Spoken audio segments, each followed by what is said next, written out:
Salut à tous et bienvenue dans ce Comics in Motion Extra parlant des crossovers intercompagnies. Le premier crossover de l'histoire des comics intervient chez Timely Comics, celui qui deviendra plus tard Marvel Comics, lors d'un affrontement entre deux de ses personnages, la Torche humaine cybernétique et Namor, le prince des mers, en 1940. Une bonne technique pour booster les ventes, ce qui fut le cas. Mais là, on parle de personnages appartenant à un même éditeur et étant dans un univers commun. Donc on n'est pas encore dans le côté intercompagnie. Étonnamment, la mode des crossovers, même au sein de la même maison d'édition, ne prit pas à ce moment-là.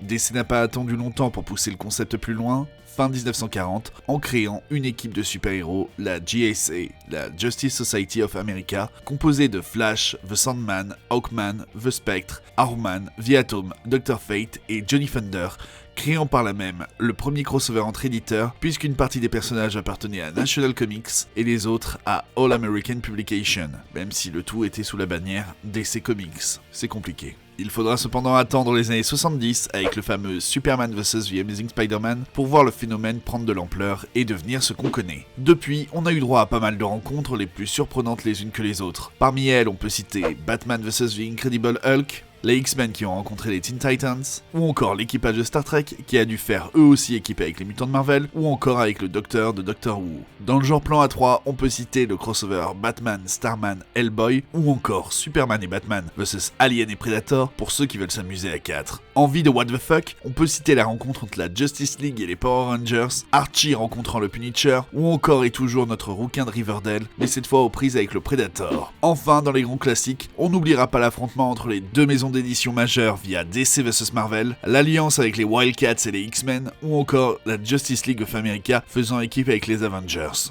Et quand on voit que DC veut faire des crossovers entre ses personnages et ceux des Looney Tunes, on peut se dire qu'on a encore de beaux jours devant nous. Les crossovers entre films dans les comics peuvent prendre des formes variées. Certains sont très audacieux, d'autres assez ridicules. Peu importe le ton de l'histoire, les meilleurs crossovers sont souvent ceux qui conservent les traits qui faisaient la particularité des licences en arrivant à les marier. Et toi, quel est ton crossover préféré? Quel personnage as-tu toujours rêvé de voir se rencontrer? Partage-moi tes pensées dans les commentaires et on se retrouve très vite dans une autre vidéo. Et d'ici là, n'oublie pas de mettre un pouce bleu, de partager, de parler de la chaîne autour de toi. See ya!